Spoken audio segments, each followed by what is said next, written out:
My Life, Its Legacy and Message by Pandit Sriram Sharma Acharya.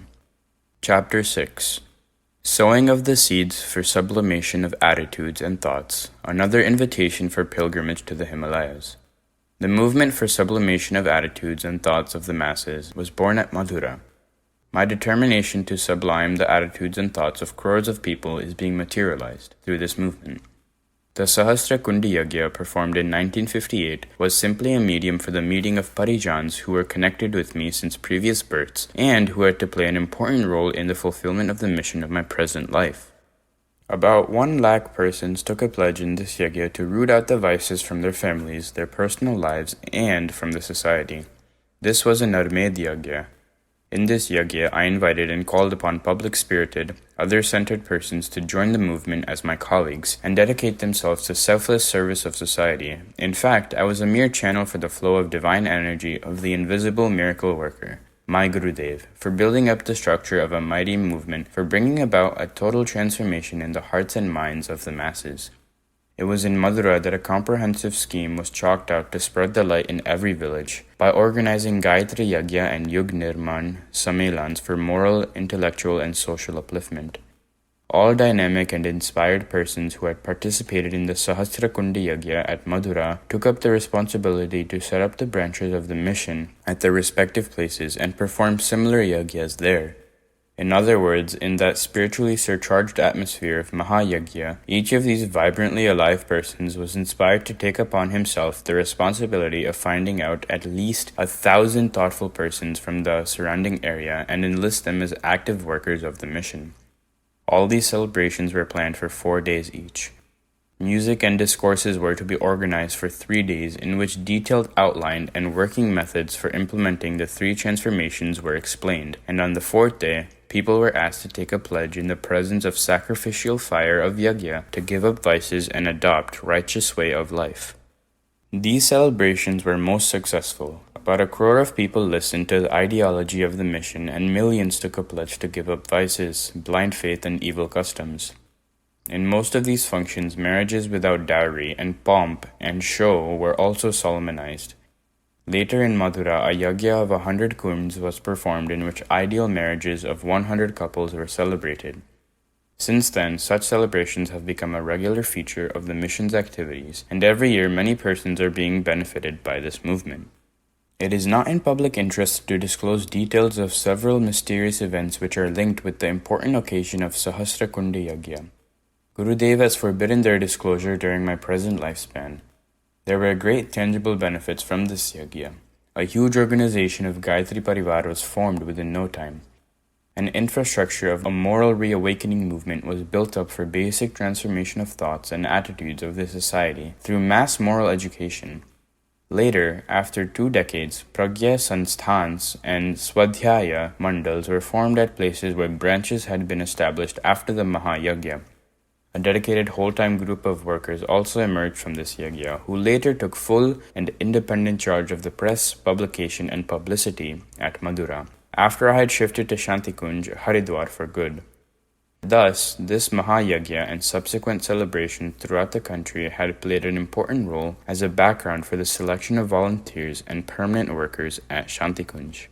My own organizing capacity was further honed and developed. Several camps of 1 week, 9 days, and 1 month were organized in the limited campus of Gayatri Tapobhumi in Mathura. After Sahasra Kundi Yagya and Sat Kundi Yagya, Panchkosh Ki Sadhana, Kaya Kalpa, and Jivan Sadhana camps were organized at Mathura for integrated spiritual upliftment, holistic health, and a lifelong pursuit of self-awakening respectively according to the instructions of Gurudev. The love of parijans who visited Gayatri Tapobhumi and feelings of mutual intimate relationship with them gave birth to the huge organization known as Gayatri Parivar. Each member of this Gayatri Parivar turns to me as a father figure, counselor, guide, and healer in his or her personal and domestic problems. In response to their affectionate invitations, I visited several places from where people had come to Mathura for the Mahayagya. I attended several yagya celebrations, seminars, and conferences in which several awakened intellectuals participated. When I decided to leave Mathura and shift to Haridwar, I toured almost the entire country for about 2 years. At Tatatnagar, Mahasunmand, Baharaik, Bhilwara, and Porbandar, huge Sahasrakundi yagyas were performed on the same scale at which the Mahayagya at Madura was performed. I used to visit 3 places in a day and toured thousands of miles before I left for Agyatvas, or seclusion. As a result of these extensive tours, I could lay my hands on several dedicated workers. Innumerable persons who had lived like rishis in their past births came in my contact. I judged their capacity, enrolled them in the Parivar, and thus a huge organization was set up. Gurudev had directed long back that I would have to go to the Himalayas again and stay there for 6 months. I was asked to break my emotional ties with Madura, shift to Sapta Sarovar, Haridwar, and initiate establishment of Rishi traditions at this place, which was once a tapastali. I had gradually started entrusting my routine responsibilities to my wife. She had been my life partner in 2 of the 3 previous births. During this life also, she has played the role of an inseparable soulmate and companion. In fact, her dedication, devotion, and disposition for service has served as the bedrock for all of my achievements. She gladly molded herself according to my wishes and stood firm in all adverse circumstances. My family background was of a rural landlord, while she hailed from an urban family. But when the question of merging with each other arose, we effortlessly united and became one. I donated my village land for building a school there, and the money received from zamindari bonds was used for purchasing land for Gayatri Tapobhumi. She donated all her ornaments for constructing the building of Gayatri Tapobhumi. Her self-surrender and sacrifice helped me in achieving exemplary heights in the realms of spiritual growth and service for the society. During my earlier pilgrimage to the Himalayas in the years 1959 to 60, when I stayed there for about 1.5 years, my wife had taken upon herself the responsibility of publication and organizing the mission in my absence. Then, after 10 years, I again went to the Himalayas in 1971, leaving behind a large, far-flung spiritual family. Gayatri Parivar needed a patron in visible form who could give them love, guidance, and affection. Mother alone can console a child in moments of pain and distress. Mataji, my wife, undertook and idly discharged about this responsibility. Even 3 years before proceeding on the pilgrimage, I remained on long tours, and at that time, Mataji used to look after and give solace to Parijans who visited Madura. I received her constant cooperation and living in a life totally dedicated to the well-being and service of society. With a paltry amount of rupees, 200, she used to maintain a family of 5 persons and extend hospitality to the visitors. Never was anybody sent back disappointed. The life in which we lived at Madura was like a precious trust on which not only the foundations of the life-transforming mission was laid, but persons having strong shoulders were also found who could carry the responsibility of my gradual withdrawal from the visible scene on a day-to-day organizational work. Some mysterious events at Madura. The activities which I was directed to undertake at Madura appeared to be difficult in the beginning. According to my knowledge and competence, in the absence of material and human resources, experience and wisdom, then how could such a stupendous work be done? When Gurudev saw that I was losing courage, he took the reins in his hand. Only my body was utilized. The work was done by the puppeteer himself, to whose tune I simply danced as a puppet. The only credit that I can claim was that I gladly danced to his tune. I devoted 4 hours daily for writing work. It appeared as if the example of Vyas and Ganesh was being repeated. When Puranas was written, Vyas dictated to Ganesh. The same thing happened with me. The translation of voluminous ancient Sanskrit scriptural texts was a difficult task. Like Ganesh, I was used as a mere scribe for translating the 4 Vedas, 108 Upanishads, 6 Darshans, 24 Smritis, but the entity who gave dictation was some invisible power. Otherwise, so huge a task could not have been completed within so short a time. Hundreds of books relating to mass education through the agency of moral and spiritual instruction could not have been written on the strength of talents of one single person. This writing work continues uninterrupted since the day it was started. The weight of my published works almost equals the weight of my body. For publication, a press was needed. With my own limited resources, I had somehow managed for a hand press. The one who had to get all this work done through me landed at my childishness. Miraculously, there was steady development of the press, and treadles, cylinder, automatic, and offset machines were added one after the other. Their cost and those of the publication added up to lakhs of rupees.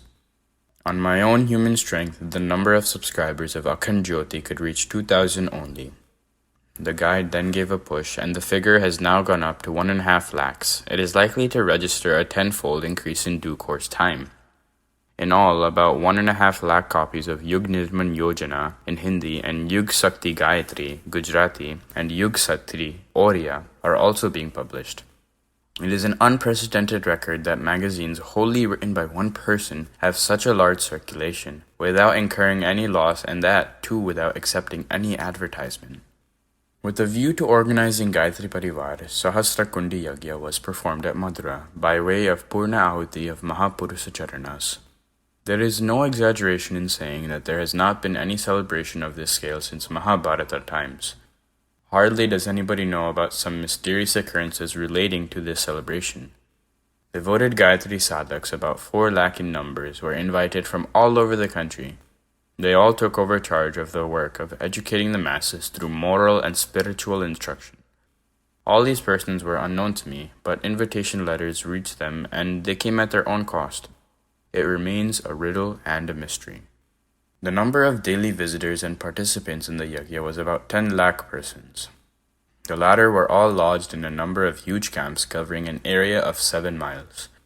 No participant in the yagya was sent back without food. We had provisions sufficient only for feeding about 20,000 people at one time, but the store became inexhaustible. More than 5 lakh persons were fed in this function, which lasted for 5 days. Provisions were left over after the celebration, which were distributed free of cost to deserving persons. Arrangements were so meticulous that they could not have been made even by engaging 1,000 paid employees. All these are mysterious matters. I have described only the factual aspect of this celebration, but the underlying mystery is confined to me. Nobody could imagine how all these arrangements were made and who was behind these accomplishments. It was all the play of an invisible power. Rishis, whom I had met during my first visit to the Himalayas, were also present in the yagya in their astral bodies. People said that it was a miracle wrought by me, but the fact is that I was looking at the entire game as a mere spectator, like Jad Bharat. The third work which I had to do at Madura was construction of Gayatri Tapo Bhumi. A small building could not have served the needs of such a stupendous program. Its construction work is still going on even after my leaving Madura. It has now been extended and developed in the form of Pragyanagar. Those who have visited Madura are amazed to see the campus of Gayatri Tapo Bhumi, its press, its arrangements for the stay of visitors, and the dedication of the workers. The credit for such a grand campus and its management cannot be given to an individual, but to the invisible power which is using me as an instrument. Arjun's chariot was driven by Sri Krishna as his charioteer. It may be said that Arjun and the Pandavas fought the Mahabharata war and achieved victory by their own valor, courage, and strength, but it was not true. They were the same Pandavas in whose presence Draupadi was undraped, and they could do nothing. During the period of exile, they remained under disguise and worked as mere servants. My competence is quite insignificant. If anybody wants to take account of my achievements at Madura, he will have to bear in mind the facts about my life sadhana. I should not be regarded anything beyond a puppet who surrenders and dances to the tune of its master. This feeling of dedication and surrender is the central theme of the story of my life. I have taught this to all those who come in my contact. I have simply revealed the importance of upasana, sadhana, and aradhana, and as for myself, I have only been an instrument of the invisible power.